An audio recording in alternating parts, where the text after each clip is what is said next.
This is a part 3 of somaclonal variation.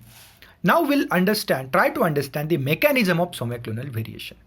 Now there is a genetic mechanism, that is heritable variation. So heritable variations means variation that actually happens in DNA. So these variations are responsible for the changes in the DNA sequence.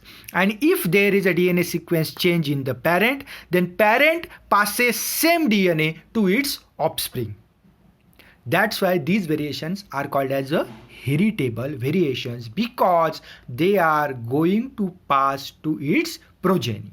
Now, there are following points. Pre-existing variation in somatic cells of explant. Those explant which we are using for tissue culture. Now, from mother plant, we are cutting a small part of mother. We call mother plant. We call it as an explant. If that explant already has mutation, naturally it has mutation, then these mutations are going to be passed in the next generation. That might be the reason.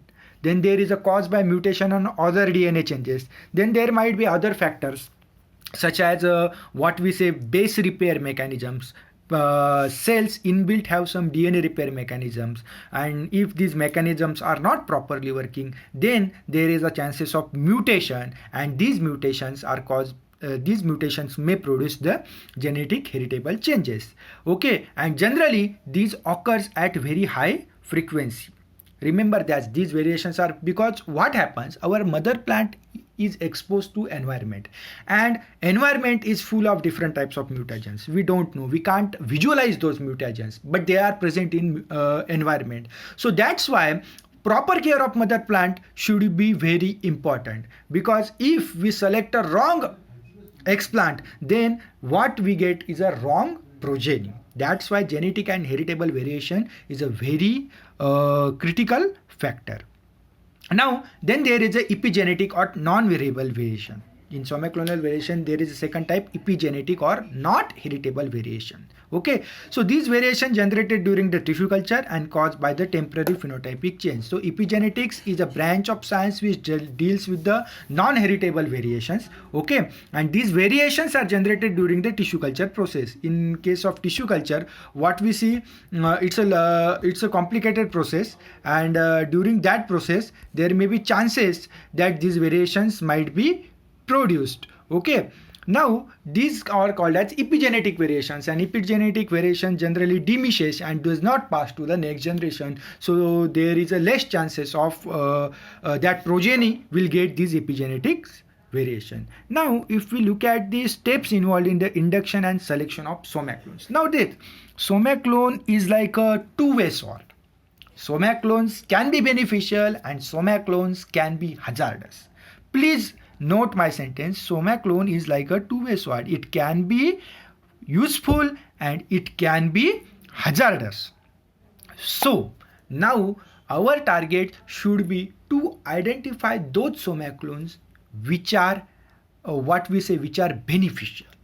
Now if you look at the callus tissue is subjected to the organogenesis. In tissue culture, we select explant, then we generate callus, and this callus is subjected to organogenesis.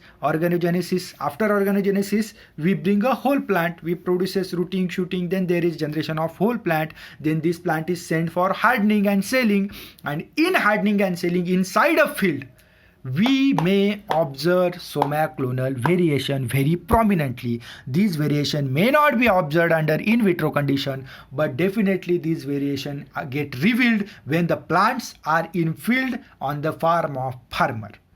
Now if these variations are beneficial, means the somaclones which are produced have more yield compared to its parent, then this variation is very beneficial, and such a variations are useful and